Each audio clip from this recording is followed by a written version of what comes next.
পুনৰ বিতৰ্কৰ কেন্দ্ৰত শিৱসাগৰৰ জেঙনিকটীয়াৰ ইউনুছ তামুলী। খিলঞ্জীয়া বাদ দিয়ক মন্তব্যক লৈ ক্ষোভৰ জোৱাৰ। কেইবাটাও জাতীয় দল সংগঠনৰ এজাহাৰ দাখিল বিদেশী ৰক্ষক স্বয়ম্ভু ইউনুছ তামুলীৰ বিৰুদ্ধে। পূজাইত অনুষ্ঠিত এক অনুষ্ঠানত খিলঞ্জীয়া বাদ দিয়ক বুলি মন্তব্য কৰি শিৱসাগৰৰ জেঙনিকটীয়া নিবাসী স্বয়ম্ভু নেতা ইউনুছ তামুলী পুনৰ বিতৰ্কৰ আৱৰ্তত সোমাই পৰিছে। এই মন্তব্যক লৈ শিৱসাগৰ জিলাজুৰি ক্ষোভ আৰু তীব্ৰ প্ৰতিবাদৰ সঞ্চাৰ হৈছে। নিশা শিৱসাগৰৰ সদৰ থানাত সদৌ অসম অনুসূচিত জাতি ছাত্ৰ সন্থা, অসম ছাত্ৰ যুৱ সন্মিলন, সদৌ কোচ ৰাজবংশী ছাত্ৰ সন্থা আৰু আহোম সেনাৰ উদ্যোগত স্বয়ম্ভু নেতা ইউনুছ তামুলীৰ বিৰুদ্ধে এজাহাৰ দাখিল কৰা হয়। চাওক এই বিষয়ে এক বিশেষ প্ৰতিবেদন।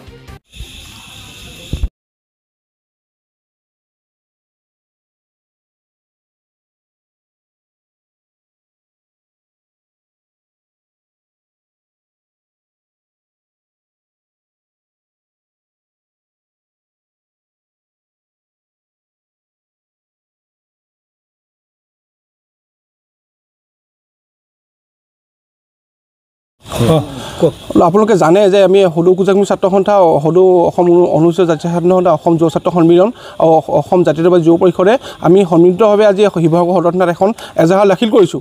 ইয়াৰ এটাই কাৰণ যে আমাৰ যি সাতামপুৰুষীয় ঐক্য সম্প্ৰীতি আছে, সেই সাতামপুৰুষীয় ঐক্য সম্প্ৰীতি বিনষ্ট কৰাৰ কাৰণে আজি হোজাইত তেওঁ যি ধৰণে যিকেইটা শব্দ প্ৰয়োগ কৰিছে, আমি সদৌ কোজাগমী ছাত্ৰ সন্থাই কোনো কাৰণে মানি ল'ব পৰা নাই। আমি শিৱসাগৰ আৰক্ষী প্ৰশাসনক আমি আহ্বান কৰিছোঁ যে তেওঁক অতি শীঘ্ৰে কাৰ্য কৰিব লাগে, অন্যথা তেওঁলোকৰ ওপৰত আমি সদৌ কোজাগমী ছাত্ৰ সন্থা বা আমি গোটেইকেইটা সংগঠন মিলি পিনি তেওঁৰ ওপৰত বিহিত ব্যৱস্থা গ্ৰহণ কৰিবলৈ বাধ্য হ'ম। শিৱসাগৰে সদায় সম্প্ৰীতিৰ কথা কয়, শিৱসাগৰে একতাৰ কথা কয়, শিৱসাগৰে কেতিয়াও সাম্প্ৰদায়িকৰ কথা নকয়। কিন্তু আমি এই ইউনুছ তামুলীক আমি এটা কথা সুধিলোঁ, তই শিৱসাগৰ অভিভাৱক নেকি? তই যদি শিৱসাগৰ অভিভাৱক নহয় তেন্তে এনেকুৱা কথা ক'বলৈ ক'ত সাহস পালি? গতিকে ইউনুছ তামুলী আমি সকীয়াই দিবলৈ দিছোঁ অসমৰ তৰফত। এনেকুৱা কথা বিৰত থাক, কাৰণ চা সম্প্ৰীতিৰ কথা কওঁ, একতাৰ কথা কওঁ, কিন্তু এটা কথা আমিও কিন্তু মাৰপিট লাগিবলৈ আমি কিন্তু ক্ষান্ত নাথাকোঁ। গতিকে এনেকুৱা বিষ বাষ্প সাম্প্ৰদায়িক বিষ কথাবোৰ অলপ বিৰত থাক। শিৱসাগৰখন সম্প্ৰীতি আৰু এনাজৰি যিটো আছে সেইটো বজাই ৰাখ।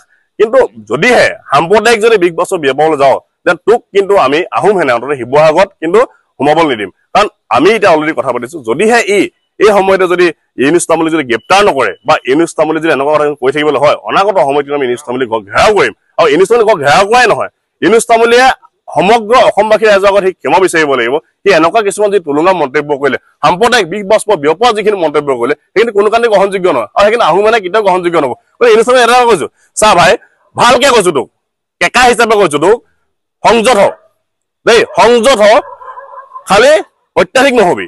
অত্যাধিক যদি হ'বলৈ যাওঁ আমিও কিন্তু হ'ব পাৰোঁ। আমি কেতিয়াও অত্যাধিক হ'বলৈ যোৱা নাই।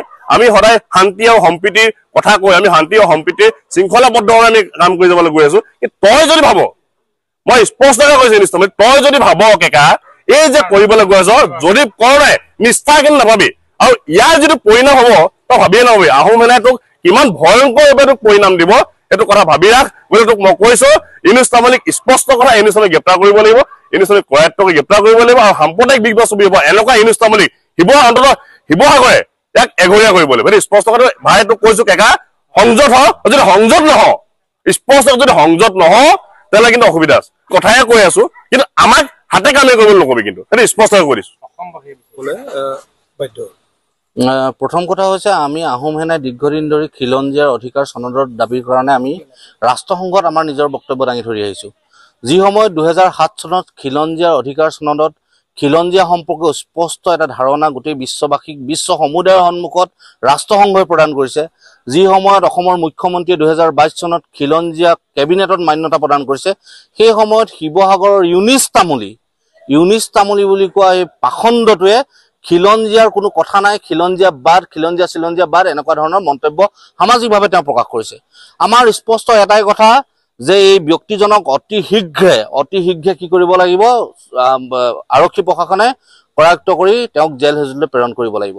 যি সময়ত আমি শিৱসাগৰত সকলোৱে মিলি আমাৰ যিটো সাতামপুৰুষীয়া যে ঐক্য সংস্কৃতি ৰক্ষাৰ কাৰণে আমি কাম কৰি আহিছোঁ, যোৱা 9 আগষ্ট তাৰিখে খিলঞ্জীয়াৰ অধিকাৰ দিৱস আমি পাতিছোঁ, য'ত অসমত সৰ্বপ্ৰান্তৰ খিলঞ্জীয়াৰ অধিকাৰৰ কথা আমি কৈছোঁ। সেই সময়ত 9 আগষ্ট পাৰ হৈ গৈছে, আজি 12 আগষ্টত কি কৈছে, খিলঞ্জীয়াৰ কথা নাই বুলি ক'লে সি কোন হয়?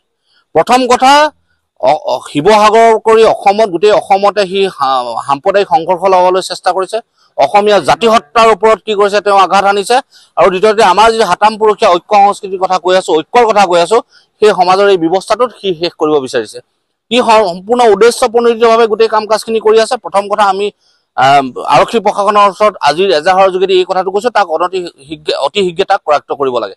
আৰু ইয়াৰ লগতে মই আহোম সেনাৰ পৰিয়ালৰ পৰা ইউনুছ তামুলীক এটা কথা স্পষ্টভাৱে কৈ দিছো, যিহেতু সি পূৰ্ববংগীয় মানুহৰ প্ৰতি সি সদায় ওকালতি কৰি আছে, গতিকে সি প্ৰথম কথা সি তামুলী উপাধিটো আজিৰ পৰা সি লিখিব নোৱাৰিব।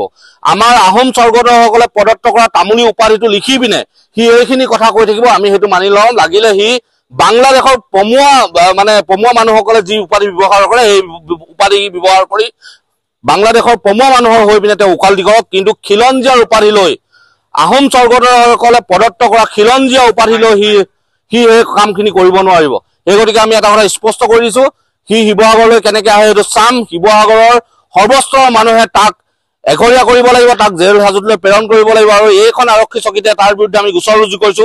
যদি ওপৰৰ কাৰোবাৰ পক্ষলৈ যদি আৰক্ষী প্ৰশাসনে তাক যদি গ্ৰেপ্তাৰ নকৰে, তেনে শিৱসাগৰৰ পৰিস্থিতিটো আমি অতি বেয়া কৰি পেলাম। সেইটো স্পষ্ট কথা। আমাৰ কথাটো হৈছে শিৱসাগৰৰ ঐক্য সম্প্ৰীতি আমি ৰক্ষা কৰিব লাগিব।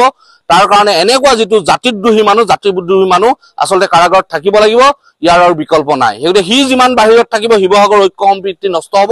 গতিকে আমাৰ স্পষ্ট কথা, তাক আৰক্ষীয়ে গ্ৰেপ্তাৰ কৰি জেল হাজতলৈ প্ৰেৰণ কৰিব লাগিব।